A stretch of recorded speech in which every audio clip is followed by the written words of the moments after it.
Hello，大家好。今天呢，我想跟大家讨论一个话题，就是你可以原谅伤害过你的人吗？我知道原谅非常的不容易，不知道你们有没有听到过这样一句话，叫做原谅别人等于善待自己。那原谅呢，我们还可以用另外一个词来代替，就是宽恕。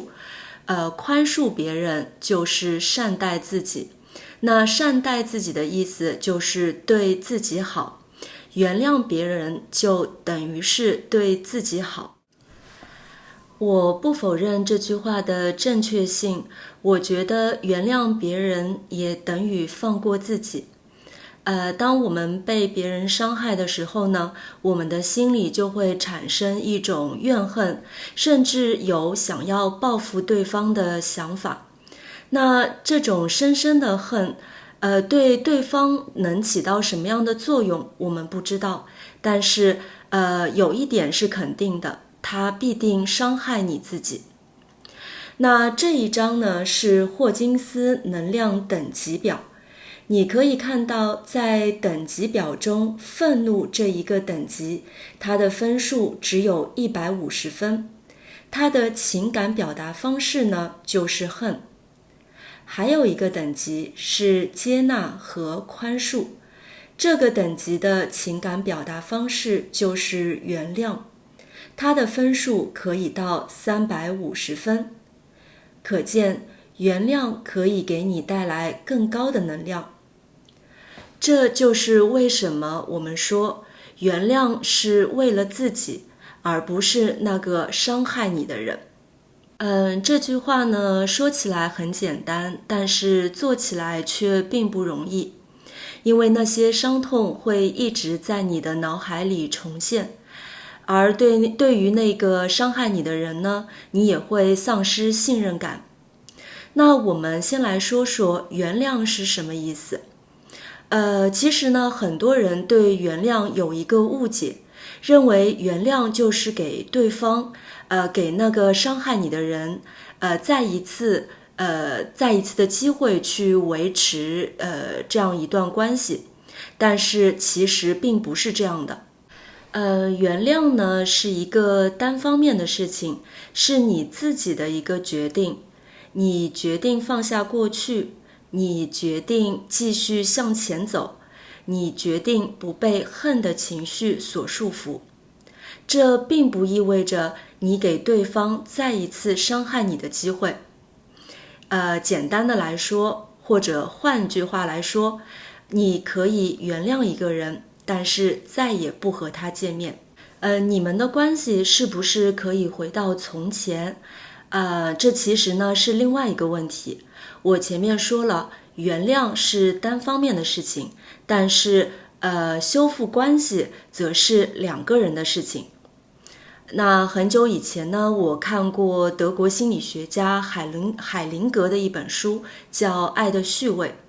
在那本书里，海灵格提到一个理论，他说，在关系当中，如果有一方伤害了另外一方，那另一方也需要回报一点伤害，这样呢才可以让他们的关系继续，或者伤害的那一方给被伤害的那一方做出一点牺牲。这个理论听起来有一点奇怪，但是我觉得还是有一点道理的。如果双方还是有爱的，那么那个做出伤害行为的人呢，必定心里会有内疚，而那个被伤害的人，因为对方伤害了自己，而把自己放在一个比较高的位置，总是觉得对方亏欠了自己。在这种情况下呢，两个人的能量是不平衡的。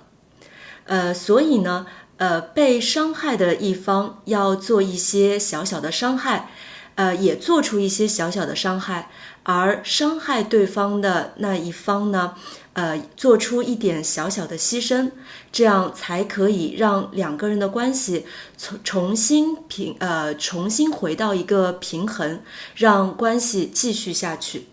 我觉得回报对方一点伤害，这件事情是很难做的，因为分寸非常难把握。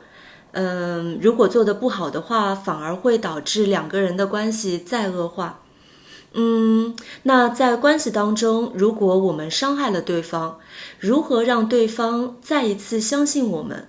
如何让对方重新建立信任感？这是一个难题。那我觉得，问问对方我怎么做，可以让你觉得好受一点？我怎么做可以让你重新相信我？我怎么做可以让我们的关系回到像过去那样？这样的沟通是必然的，也是非常有必要的。必须要有真诚的歉意，而不是一句口头的道歉。然后呢，再为对方做出一点小小的牺牲，我觉得这是更好的办法。那如果可能的话，我真的希望在关系当中没有伤害，但是这也是不可能的。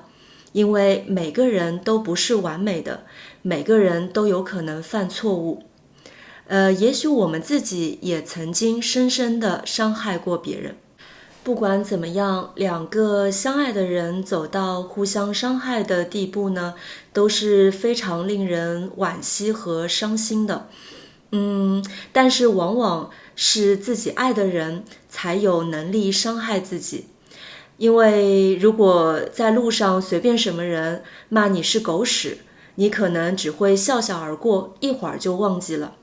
但是对于我们自己爱的人，因为我们对他们有感情，对他们有期待，所以他们才能够真正伤害到自己。所以可以说，当初爱有多深，现在恨就有多深吧。但是我们还是要时刻提醒自己，恨不能给你带来什么东西，它既不能让你忘记过去，也不能弥补你的伤痛。那原谅呢，是一种选择让自己更好的活着。好了，今天的分享就到这儿了。今天的视频有一点点难，希望大家都可以明白我在说什么。非常感谢你的收看，我们下期再见。